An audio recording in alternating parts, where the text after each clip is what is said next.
Reka nongere mbashimire kandi mbahe ikaze mwebwe mwese tubana umunsi kundi mu kiganiro inshoza y'umuco. Ndabaramukije amahoro y'Imana abane namwe, abo mu Rwanda rwino, abo mu Rwanda rwiyo, mwese ndabaramutsa cyane kandi mbabwira ngo mbifurije guhaha no kuronka, guhirwa mu mirimo y'amaboko yanyu mu byo mukora byose. Imana ibaha ibyo kurya ndetse nabo kubirya nkuko tubifuriza buri munsi.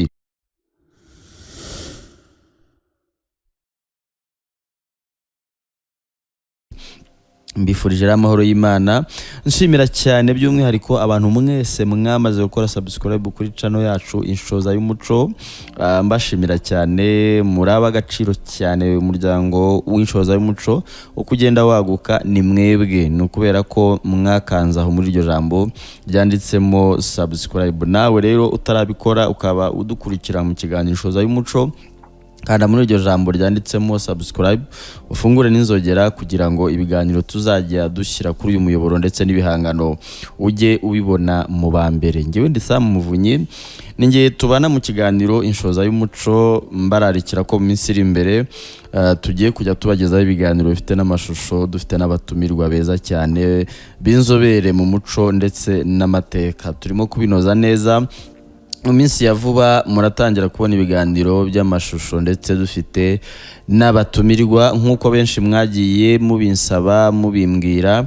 Ndimo kubitegura kandi nawe ushaka kutwungura igitekerezo wajya utwandikira, hari nimero dushyiraho ngaho hasi ku kiganiro, watwandikira, watuvugisha, hanyuma ukatubwira uburyo twanoza imikorere, twese twarushaho gukora ibintu byiza. Ndi Sam Muvunyi rero, ikiganiro n'inshoza y'umuco. Uyu munsi rero tugiye kuganira ku bigwi ndetse n'amateka akunze kuvugwa y'umugabo wamenyekanye nka Butera bwa Nturo, wari umutware wa Mukingo.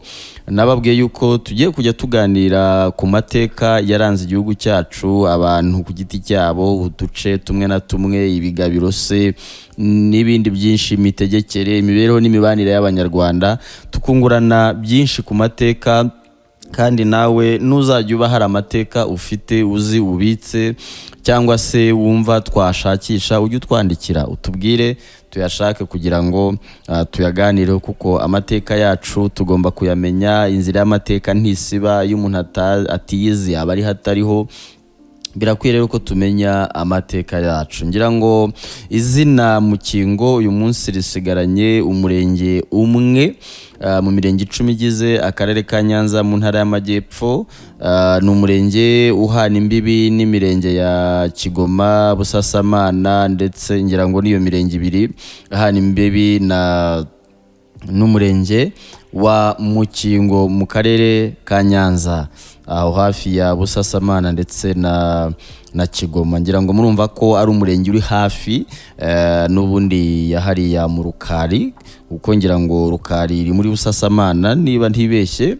Urumva rero ko Mukingo nayo ni umurenge uri hafi aho, ariko iryo zina n'ubundi rikaba ryari muri kara gace hose, kubera yuko umutware wa Mukingo yatwaraga hariya hose. Nubwo iryo zina risigaye muri kara gace ryahawe umurenge umwe mu mirenge 10 igize akarere ka Nyanza. Ngira ngo nababwiye yuko leta y'u Rwanda mu buryo bwo gusigasira amateka, hari amazina yagenda asigara kugira ngo dukomeze kujya dusigasira amateka, haba mu mazina, haba mu bimenyetso ndangamateka, haba mu mirage. Ibyo byose leta ibikora igamije kugira ngo amateka y'igihugu cyacu atibagirana. Tugiye rero kuganira gatoya ku mateka ya uriya Butera bwa Nturo, wari umutware wa hariya Mukingo nyine nkuko nari mpavuze muri Nyanza, uyu munsi mu ntara y'Amajyepfo. Rero umutware Butera Federico uzwi cyane nka Butera bwa Nturo nyine ni mwene Nturo. Nturo nawe akaba yaratwaye Kabagari, naho ni muri icyo gice cya Nyanza. Kandi uwo Nturo rero watwaraga Kabagari niwe waje kubyara uyu Butera nawe wabaye umutware hariya muri kiriya gice. uyu rero Nturo akaba yari afite umugore witwaga Angelina Kampororo. Uyu Angelina Kampororo rero niyo babyaranye uyu Butera waje kuba umutware wamamaye akaba icyatwa kubera ko yaramenyekanye cyane Butera bwa Nturo. Rero urumva unyuze ku muzi wa se Butera bwa Nturo akomoka mu muryango mugari wabo bitaga Abanana. Naho nyina umubyara yakomokaga kuri Kigenza cya Rwakagara. Ngira ngo Kigenza cya Rwakagara murumva wa muryango w'Abega bo kwa Rwakagara ukomokamo abantu bakomeye cyane barimo bari aba Kigero wa kane Rwabugiri ndetse n'abandi. Murabyumva yuko uyu rero umugore wa Nturo nawe yari uwo mu muryango kwa Rwakagara kuko yari umukobwa wa Kigenza. Hanyuma rero urumva Abanana nabo bakomoka kuri Munana wa Gihana wa Kirima wa kabiri Rujugira. Murumva yuko ubutware n'ubwami bitapfa gusigana. Urumva umugabo yakomokaga mu muryango kwa Kirima Rujugira, umugore akomoka kwa Kigenza cya Rwakagara, nawe umuryango nawe waje kuvukamo Abega bayoboye kandi bayobora baba ibyatwa baramenyekana baba intwari cyane kuko nka Kigero wa kane Rwabugiri nta wabura kuvuga ko yabaye intwari cyane akamenyekana. Ngira ngo ku kazina yitwaga Inkotanyi. Nta wabura kuvuga Yuhi wa gatanu Musinga wahanganye n'abakoloni kugeza ubwo bamuciriye muri Kongo Imoba aho yaje no gutangira niho yatabarukiye. Nta wabura kuvuga Mutara wa gatatu Rudahigwa uri no ku rutonde rw'intwari z'u Rwanda, nawe akaba ari umwuzukuru wa Kigeri wa kane Rwabugiri. Urumva ko ari umwuzukuruza wo kwa Rwakagara aho ngaho muri cya gisekuru. Aha rero tujye tunareba nyine uburyo ibintu rimwe na rimwe uko utoje umwana ukureza umwana hari igihe birangira nyine nawe akwigiyeho agakora ibintu by'ubutwari iyo nawe wabaye intwari. Kimwe nuko iyo ubaye ikigwari akenshi n'abagukomokaho hari igihe ubaraga ubugwari bwawe. Umuryango wa Butera bwa Nturo rero niko twari tubivuze ahangaha muri cya gisekuru twavuze kwa Munana wa Gihana Nyamihana cya Kirima wa kabiri Rujugira. Uyu Gihana Nyamihana nawe yari umwana w'imfura wa Kirima Rujugira ndetse akaba n'umutabazi w'umucengeri watabariye igihugu cy'u Burundi. Ahangaha yatabariye mu gihugu cy'u Burundi. Ahangaha abacengeri murumva uyu muryango wari ufite muri wo kwitangira igihugu. Uyu mugabo Gihana iyo bavuze ko yabaye umutabazi w'umucengeri, umucengeri nkuko twigeze kubikora ikiganiro ni umuntu iyo babaga bashaka kuzatsinda igihugu baboherezaga nkuko twakita umutasi kugira ngo mubyumve neza, yagera muri iki gihugu akagenda akajya kukimenamo amaraso ye kugira ngo bazatsinde. Uvuga ngo amaraso yawe ukajya kuyamena mu kindi gihugu kugira ngo ukajya kwicirwayo kugira ngo nibarwana bazatsindwe kubera ko amaraso yawe icyo gihugu cyanyoye amaraso yawe. Uyu Gihana rero ni umucengeri watabariye mu gihugu cy'u Burundi. Hanyuma mu mabyiruka rero ya Butera niwe turimo kuganiraho nuko tunyuzamo tukavuga n'uburyo bifitanye isano n'umuryango we. Mu mabyiruka rero y'uyu ya Frederico Butera wamenyekanye nka Butera bwa Nturo kubera nyine ubutwari bwa se nawe byatumye amenyekana cyane. Yabaye intore mu itorero ryitwaga Intaganzwa ry'Ikabagari, hanyuma aho se yari umutware. Ubwo urumva twavuze ko mu Kabagari naho ni muri Nyanza muri iki gihe, ariko icyo gihe hari mu Nduga, icyo gihe hitwaga mu Nduga. Hanyuma rero amaze kuba umusore w'igihame, amaze gukura, nibwo bamugize umutware wa Mukingo, naho hari muri Nduga. Aba umutware watwaraga iyo reka tubyite nka teritwari niko abakoloni baje barabyita icyo gihe, ariko yari imisozi ubwo yatwaraga Mukingo, umusozi wa Mukingo, yari umutware wa Mukingo mu Nduga. Hanyuma rero murumva nk'umuntu wabaye intore yabanje kuyobora itorero, yavuye mu Ntaganzwa ayobora iryitwaga Indashyikirwa, iryo ry'Indashyikirwa niryo ryabayemo undi muntu wamenyekanye cyane yitwaga Sayinzoga Garikani. kandi uyu nguyu Sayinzoga Gallican ni umusaza ufitanye isano na nyakwigendera watabarutse Burabyo Iva wamenyekanye nka Iva Buravan. Ni uyu rero Sayinzoga wabaye muri iri torero ryitwaga Indashyikirwa ryayobowe na Butera bwa Nturo. Uyu Sayinzoga yaribayemo akaba ari sekuru wa Iva Buravan. Ubwo rero murumva yuko ibintu byinshi babifite aho bigenda bituruka, kubera yuko murumva uyu Butera bwa Nturo yabaye intore, Sayinzoga yabaye intore, ariko murumva ko nabuzukuruza bakomeza bakagenda baba intore. Twavuga nanone nk'umusaza witwa Rwatangabo nawe wabaye muri iri torero ryitwa Indashyikirwa. Uyu Rwatangabo nawe akaba ari sekuru w'umukirigitananga witwa Daniel Ngarukiye.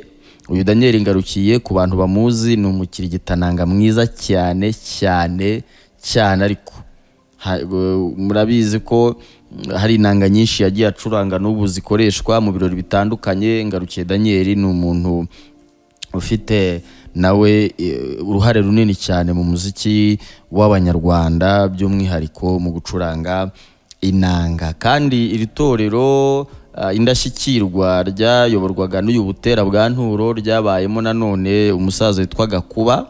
Uyu Gakuba akaba ari sekuru wa Rumata Joel uzwi nka Ruti Joel. Uyu Ruti Joel nawe mukaba mumuzi mu muziki uzwi cyane muri no minsi nka gakondo. Murabizi rero ko ibi bintu murabyumva ni ibintu bigenda biba nk'umurage. Twavuze ko ubuvanganzo bugenda bukorwa mu buryo bumeze nk'umurage, abato bakabikurana, bamara gusaza bakabihereza bazabakomokaho gutyo gutyo. Izi ntore z'ikirengwa rero z'ikirenga tugenda tuvugaho, murumva yuko zari zikaze, zajyaga zitaramira abantu bakomeye cyane. Ngira ngo kubera ko abakoroni baje iryo torero rigihari, bigeze no kwitabira ibirori byo kumurika nk'uko twakita muri iki gihe byo bita expo, kumurika ibintu by'umuco n'ibiki, ibintu nk'ibyo. Urumva rero ko bigeze no kuririmba icyo gihe ku gihe muri 58 ubwo mu kwezi kwa gatatu ku itariki 21/58 ubwo Mutara wa gatatu Rudahigwa yari yatumijeho muramu we ndetse akaba n'umutware kugira ngo bategure n'ibindi birori bikomeye. Icyo gihe iri torero Indashyikirwa nabwo ryarabyinnye rigaragaza nyine imbyino nyarwanda kandi ziryoheye amaso. Hanyuma rero twavugaga ko iri torero Indashyikirwa rya Butera bwa Nturo ryakoze ibintu bikomeye cyane muri uyu muziki, kubera yuko hari abantu benshi baribyinyemo. Ngira ngo harimo n'umusaza Sentore wa Munzenze. Ngira ngo murabizi ko uyu nguyu Sentore nawe afite benshi bamukomokaho muri iki gisekuru barifite uruhare cyane muri uyu muziki wacu wo mu Rwanda, barimo ba Masamba, ba Sentore nyine nabo.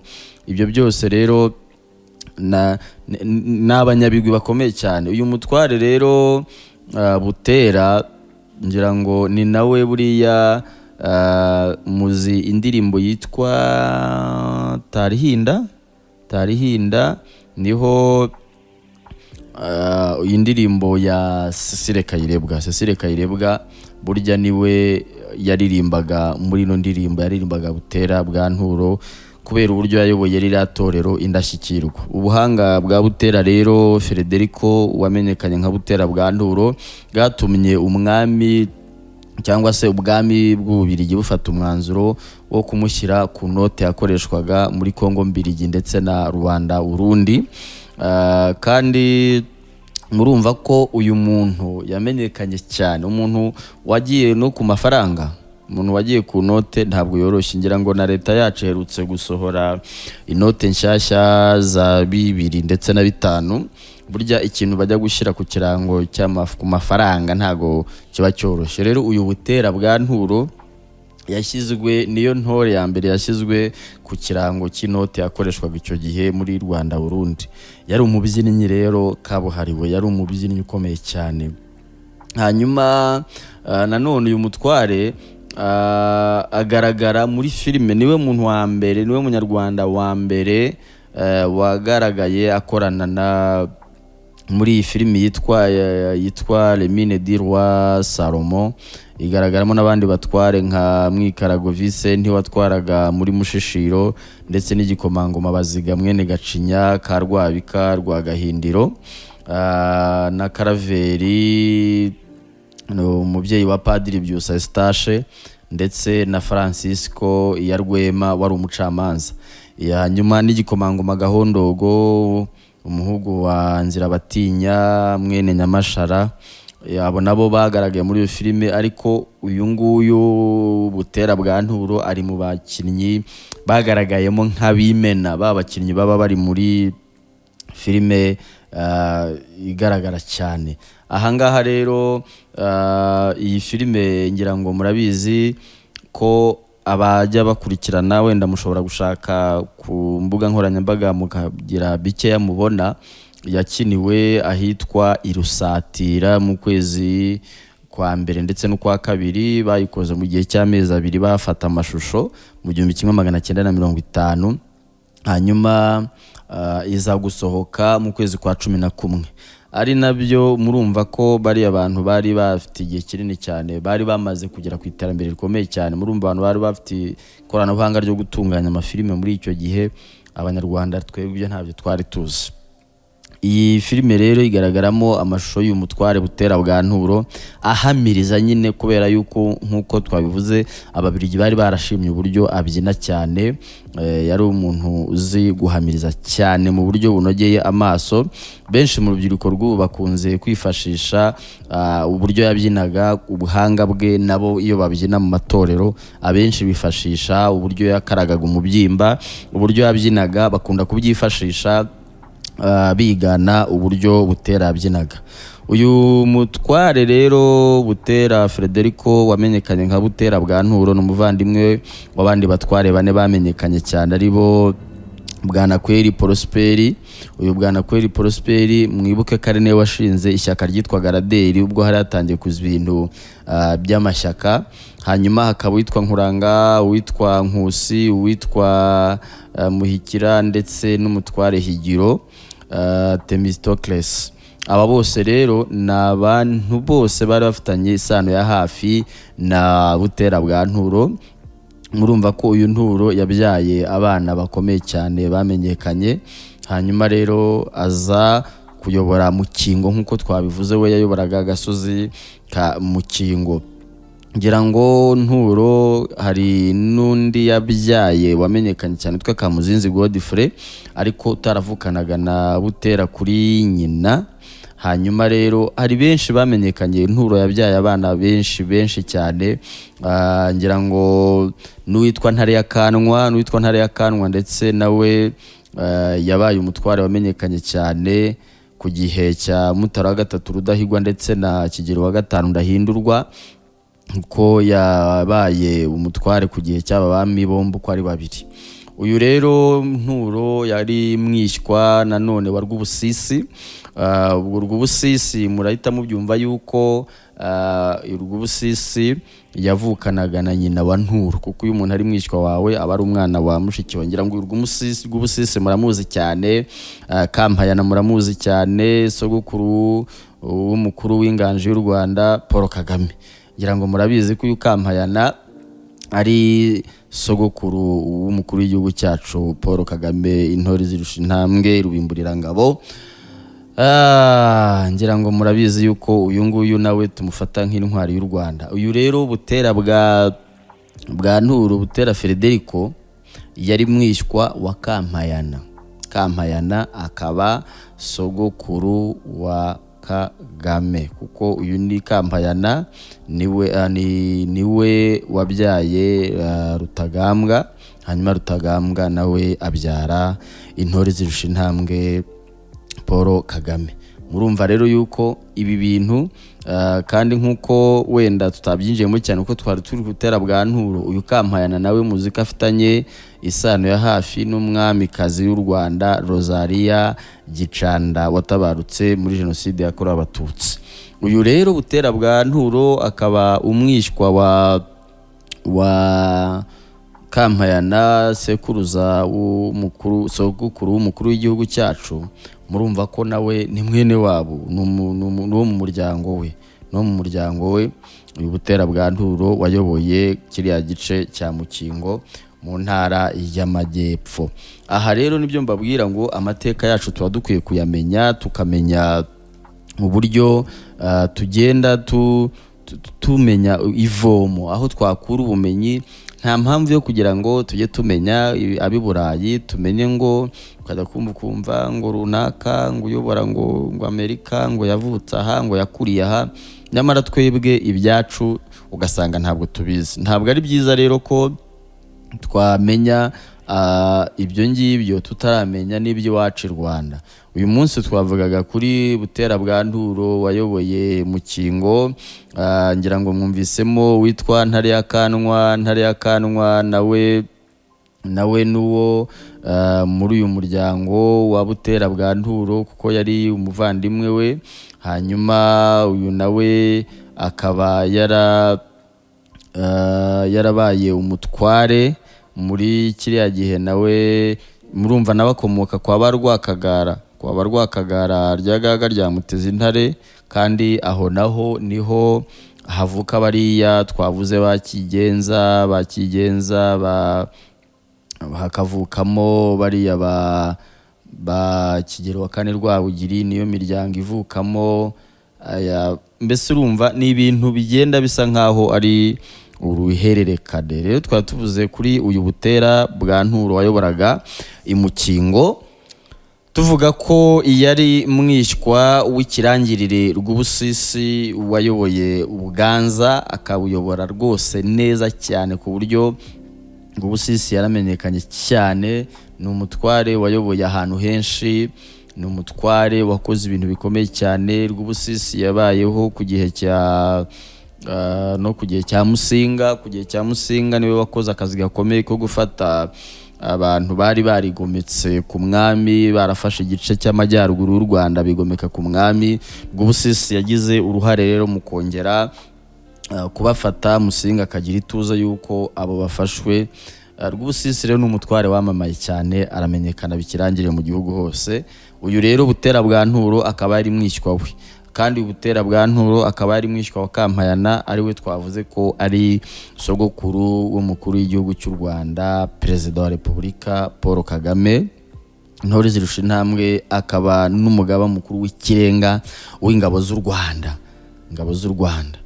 Rero mu kiganiro Inshoza y'umuco twaravuze ko tuzajya nyine twungurana ubumenyi, tugakeburana ibitagenda neza mu muco wacu w'u Rwanda, mu karango gasumba utundi, ariko ururimi rw'Ikinyarwanda ingobyi ihetse umuco wacu. Umuco ukaba urutirigongo rw'ubuzima bw'igihugu ndetse n'abagituye. Niyo mpamvu rero mbabwira nti u Rwanda ngendana rubyara urwo ngendamo, kandi nkababwira nti ijambo ry'ubwenge rishobora kutagutuza mu miturirwa y'abatunzi, rikagutuza mu mitima ya rubanda. Njyewe rero ndi Sam Muvunyi, ikiganiro n'Inshoza y'umuco. Hanyuma nongera kukwibutsa, niba usanzwe ubana natwe warakoze subscribe, uruha agaciro, wafashe umwanya ukadukurikira.